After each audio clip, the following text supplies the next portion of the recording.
네, 인생을 살아가며 수많은 문제에 부딪히고 넘어지게 되는 것이 우리 인간이죠. 인간이 연약하기 때문에 평생을 돌아보면 참 많은 일들이 우리의 평생에 일어나는구나 하고 깨닫게 됩니다. 그럴 때마다 문제에 부딪히고 위기에 부딪힐 때마다 올바른 해결 방법을 찾으려고 최선을 다해 봅니다. 하지만 그 모든 문제들에 항상 정답은 없다 하는 것이 우리 인생의 깨달음이기도 하죠. 어떤 사람이 나와 비슷한 어려움을 겪었다고 해서 그 경험담을 듣고 내 경우에 적용하여 해결하려고 시도해보지만 내 경우에는 그것이 정답이 아니고 해결책이 아닌 경우를 많이 겪습니다.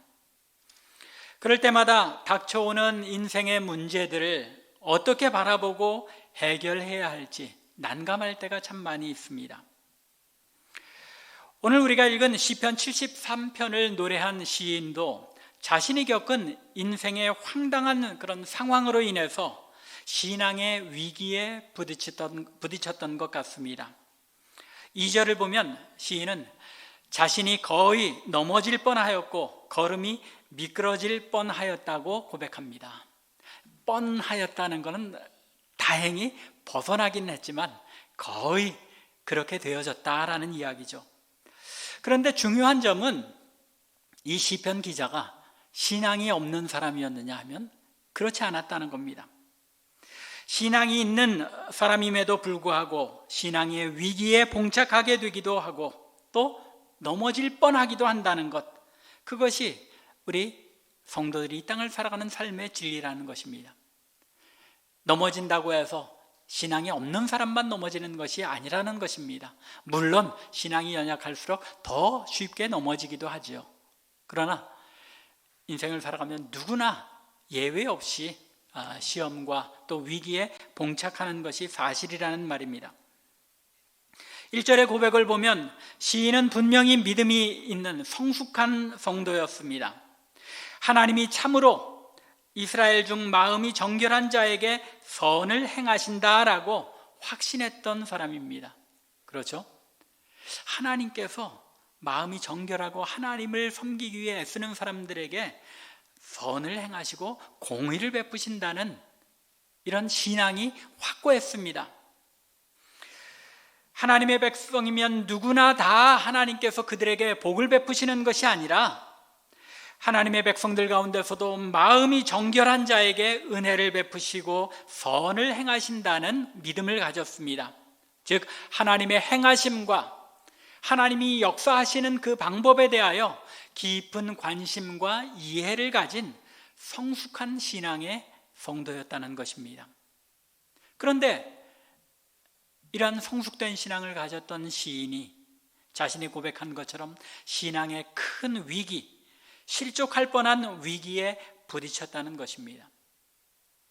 이러한 사실은 오늘날 우리 하나님의 백성들도 믿음이 있다고 해서 신앙의 위기가 오지 않는 것은 아니라는 사실을 알려줍니다.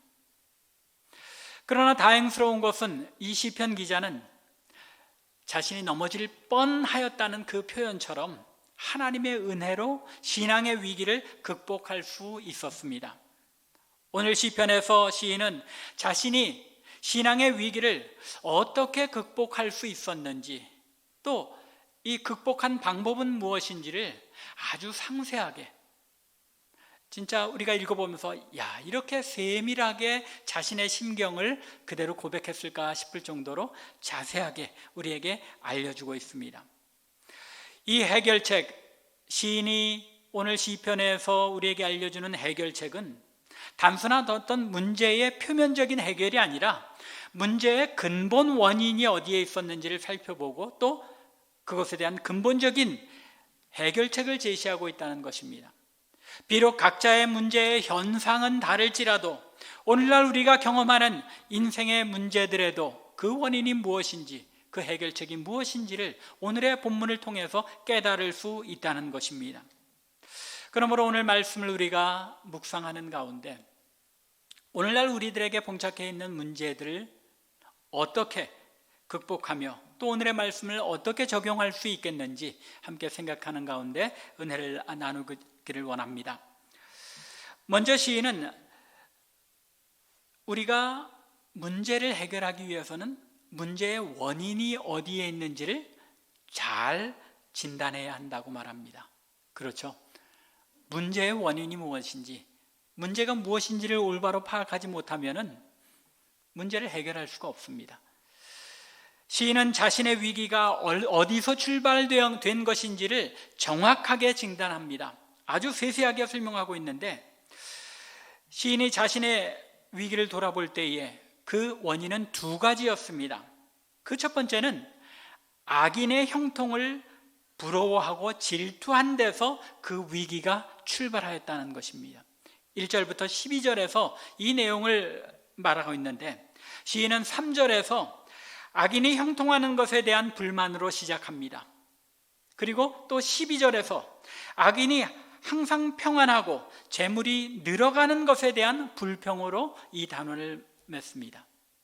무슨 얘기입니까? 이 지금 3절부터 12절까지가 앞뒤를 이 불평이라는 단어, 그리고 또 악인의 형통함이라는 단어로 둘러싸서 한 블락 전체를 내가 이런 마음이었다라고 우리에게 알려주고 있는 것입니다. 3절에서 형통함에 대하여 설명하는데, 우리 스크린에는 표현이 안 되어 있습니다만 여러분들의 성경을 보면 3절에 악인의 형통함 해서 그 형통이라는 단어에 번호를 2번 그렇게 붙여서 각주를 달았습니다. 그리고 아래 보면 평안함과 같은 의미다라고 설명을 합니다. 그리고 12절에서도 역시 어떤 단어가 나옵니까? 악인의 평안함에 대해서 언급합니다. 한 곳에서는 번역을 비록 형통함으로 번역했지만 둘 다 동일하게 평안함에 대해서 이 시인이 악인의 평안함에 대해서 불평하고 있다는 것이죠. 악인이 형통한 모습에 대하여 자세하게 설명하면서 자신의 마음이 얼마나 들끓었는지, 얼마나 그 마음에 질투가, 그리고 또 그것으로 인하여 고민하게 되었는지를 설명합니다. 그가 보기에 하나님이 마음이 정결한 자에게 선을 행하시는 하나님이시므로 악한 자가 형통하여 평화를 누린다는 것, 도무지 받아들일 수 없고 이해할 수 없는 일이었습니다. 3절 하반절에 의하면 저들은 세상의 형통함으로 인하여 스스로 오만한 자리에 이르렀다고 합니다. 그리고 잘 먹고 잘 살았으면 죽을 때라도 고생을 해야 이해가 가는데, 죽을 때에도 고통이 없이 그 힘이 강건하다고 합니다. 4절입니다. 4절에 분명히 우리가 건너뛰었지만은 이 3절부터 11절에 지속적으로 설명을 합니다. 착한 사람들이 당하는 고난조차도 이 악한 사람들에게 조그만 재앙조차도 그들에게 이르지 않는 것 같습니다. 이처럼 고난이나 재앙이 없이 형통하며 승승장구하다 보니 다른 사람들을 깔보게 됩니다. 그리고 교만과 강포함이 몸에 뱄니다. 뭐 하나 막히는 것 없이 잘 풀리다 보니 다른 사람들이 힘든 삶을 살아가는 것이 우스워 보입니다. 그들이 능력이 없어서 그런 것 같습니다. 그들이 최선을 다하지 않아서 그렇게 고생하는 것처럼 보입니다. 교만이 하늘을 찌르게 되는 것이죠. 자기보다 힘이 없는 사람에게 요즘 소위 재벌들이 그런 행태를 많이 보이죠. 소위 갑질을 하며 강포를 행합니다.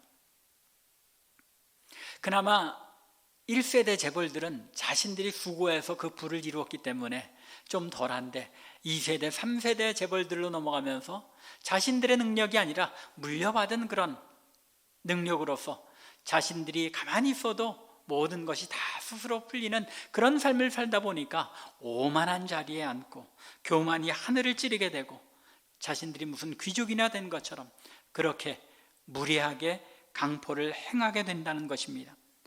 저들의 재산의 소득은 돈을 벌어서 저들이 소원하는 것보다 더 차고 넘칩니다. 이렇게 만사형통하다 보니 모든 사람들이 다 우습게 보입니다. 사람들을 말로 능욕하며 거만하게 악한 말로 사람들을 괴롭힐 뿐만 아니라 그 입을 하늘에 둔 것처럼 교만하게 말하고 혀는 땅에 두루 다니는 것처럼 만사가 다 자신의 한마디 말이면 되는 것처럼 그렇게 행합니다. 이런 행태를 보이면서도, 이런 행태를 사람들이 보게 되면서도 그 앞에서 횡포를 당하며 잔에 가득한 물을 다 마시는 이런 억울함을 당하면서도 결국 사람들은 하나님의 존재하시는 것조차도, 하나님께서 살아계시다는 것조차도 의심하게 되고 맙니다.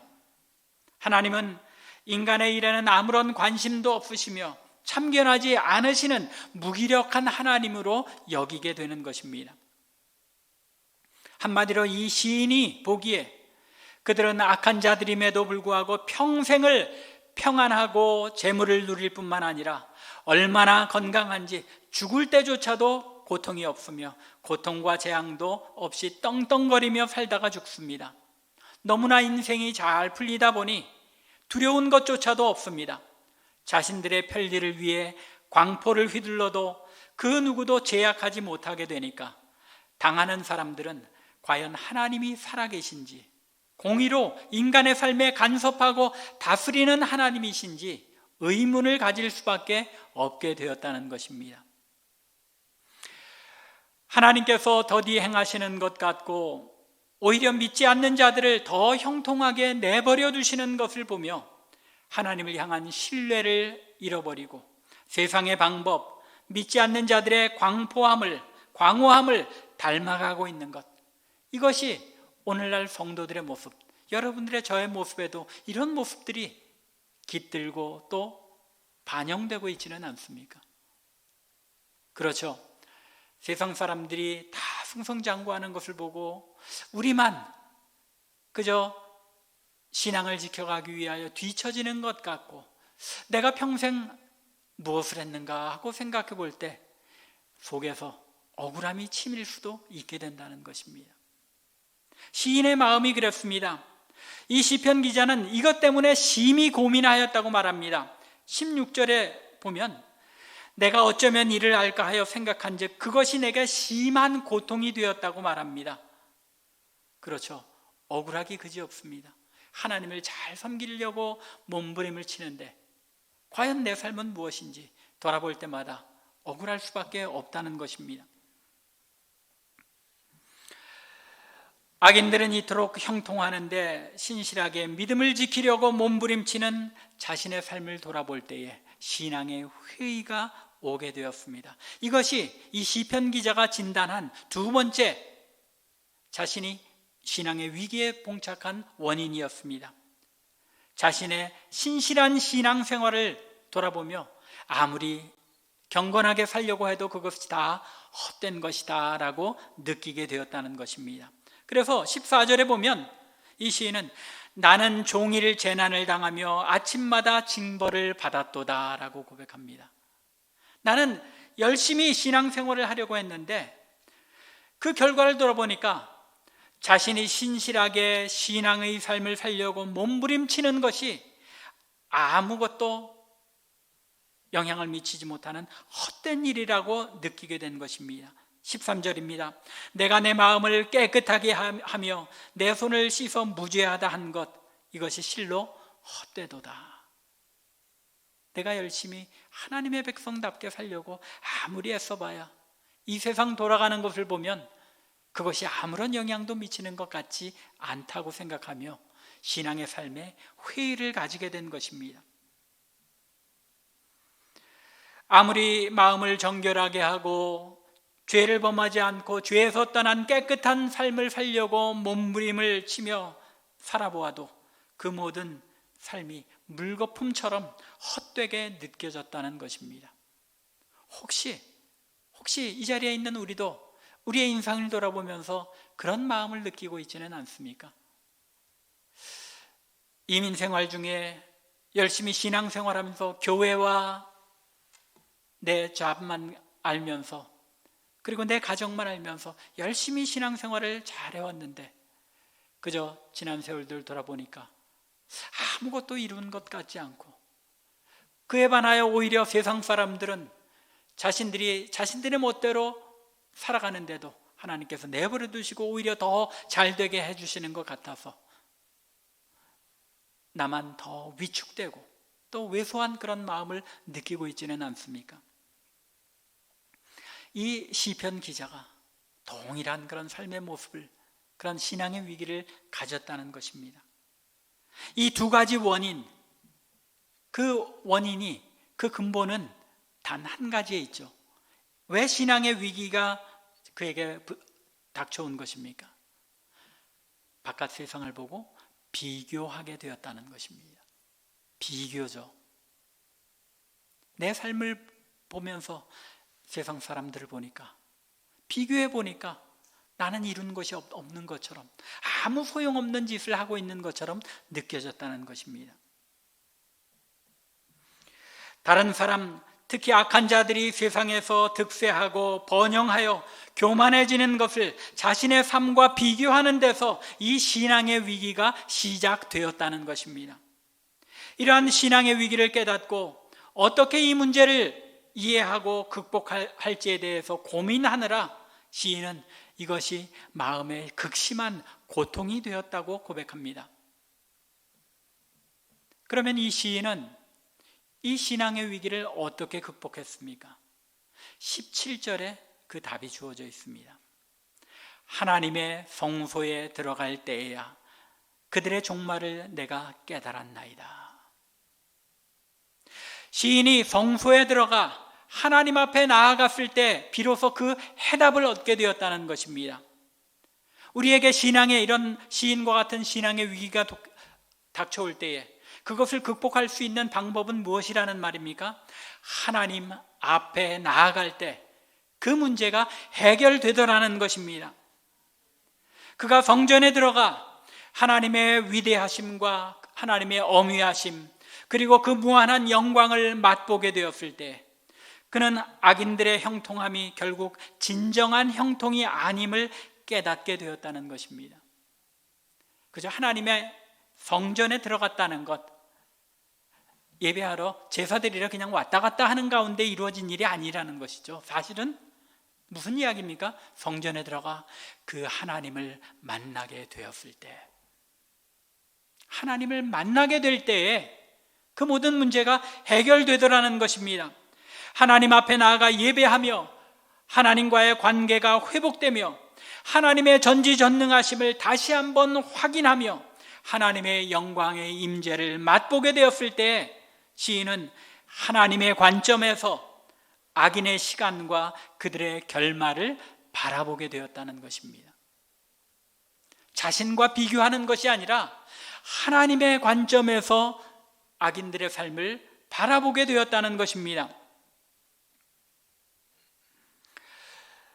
18절과 19절에 그래서 시인은 이렇게 고백합니다.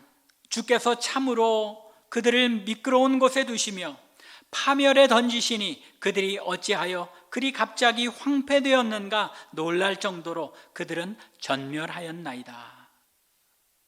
하나님의 관점에서 하나님의 다스리심을 생각하며 바라보다 보니까 그들의 형통함이 아니더라는 겁니다. 하나님을 예배하며 하나님의 다스리심을 확신하는 가운데 악인의 형통함을 다시 돌아보게 되었을 때 시인은 악인의 형통함이 아니라 그들의 평안함이 아니라 급속하게 놀랄 정도로 그들이 전멸하게 되는 것을 바라보게 되었다는 것입니다. 악인들이 겉으로 보기에는 그들의 삶이 형통한 것 같지만 실상은 마치 외줄 위를 걸어가는 것처럼 위태위태한 평안이었다는 것입니다. 또한 그들의 형통함처럼 보이는 것이 결국은 불구덩 위로 들어가는 그런 형통함이요 평안이었다는 것입니다. 무엇이 변한 것입니까? 악인의 형통함이 어느 날 갑자기 그치게 되었습니까? 악인들이 더 이상 건강하지 않게 되고 죽을 때도 병으로 고생하며 죽게 된 것입니까? 아닙니다. 저들의 삶의 상황에는 큰 변화가 없습니다. 단지 시편 기자가 성전에 들어가 여호와 하나님의 영광을 뵙고 하나님의 어미하신 다스리심을 깨닫게 되자 세상을 보는 시편 기자의 눈이 그의 관점이 변한 것입니다.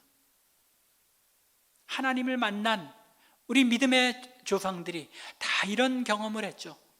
모세가 하나님의 그 불꽃 가운데 나타나신 영광을 보게 되었을 때 다른 모든 문제가 해결이 되었습니다. 이사야가 6장에서 하나님의 전에 하나님의 보좌 앞에 서게 되었을 때 그 모든 문제가 해결되고 하나님 앞에, 그 거룩하심 앞에 두려움을 느끼게 되고 자신이 누구인지를 깨닫게 된 것입니다. 하나님을 만나고 하나님의 보좌 앞에 우리가 나아가게 될 때 우리의 모든 문제들이 해결되어지며 우리의 관점이 변하게 된다는 것입니다. 이 세상은 여전히 악인이 형통함을 누리고 광포를 휘두르고 있지만 이제 시편 기자의 눈에는 그들의 결국이, 그들의 결말이 보이는 것입니다. 하나님의 통치하심과 하나님께서 저들을 심판하신다는 것을 볼 수 있었던 것입니다. 이런 관점의 변화가 오늘 하나님의 전에 나와 또 가정에서 하나님을 예배하며 하나님의 영광을 뵙는 우리 참빛교회 모든 성도들에게 이런 관점의 변화가 있으시기를 간절히 바랍니다. 하나님을 뵙고 하나님을 알게 될 때 세상을 바라보는 우리의 관점이 바뀌게 되는 것입니다. 시편 기자는 이처럼 우리의 위기를 극복하는 첫 번째 방법, 그것은 하나님 앞에 나아가는 것이다 라고 설명을 하고 두 번째 극복의 방법을 알려줍니다. 자신의 연약함과 하나님의 은혜를 돌아볼 때에 위기를 극복할 수 있다는 것입니다. 이렇게 관점이 바뀌게 되자 시편 기자는 자기 자신의 내면의 모습을 바라봅니다. 21절입니다. 내 마음이 산란하며 내 양심이 찔렸나이다. 어떤 고백입니까? 하나님의 영광을 뵙고 하나님의 통치와 그 엄위하심을 깨닫게 되었을 때에 시편 기자는 자신의 무지와 불신앙을 돌아보고 자책할 수밖에 없게 되었다는 것입니다. 자신의 허물을 철저하게 깨닫고 회개하게 된 것입니다. 이 같은 모습을 22절에서 시편 기자는 내가 이같이 우매무지하니 주 앞에 짐승과 같다고 고백합니다. 자신의 벌거벗은 모습, 자신의 내면의 솔직한 모습을 바라본 것이죠. 이렇게 자신의 무지와 하나님 앞에서 보잘것없는 존재임을 인정하게 될 때에 시편 기자는 자신을 인도하시고 돌보신 하나님의 은혜를 깨닫게 되고 더욱더 하나님을 향한 굳은 신뢰와 믿음을 고백하는 단계로 나아가게 됩니다.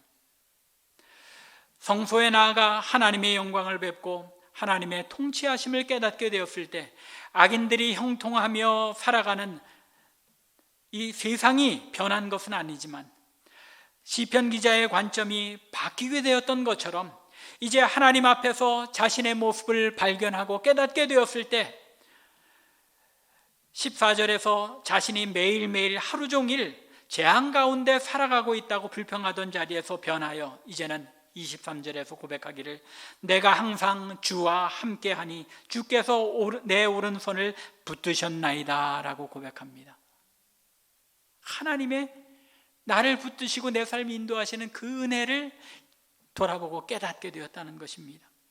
아침마다 하나님께 징벌을 당한다고 불평하던 이 시인이 24절과 25절에서 주의 교훈으로 나를 인도하시고 후에는 영광으로 나를 영접하시리니 하늘에서는 주 외에 누가 내게 있으리요 땅에서는 주밖에 나의 사모할 자 없나이다 라고 고백하게 됩니다.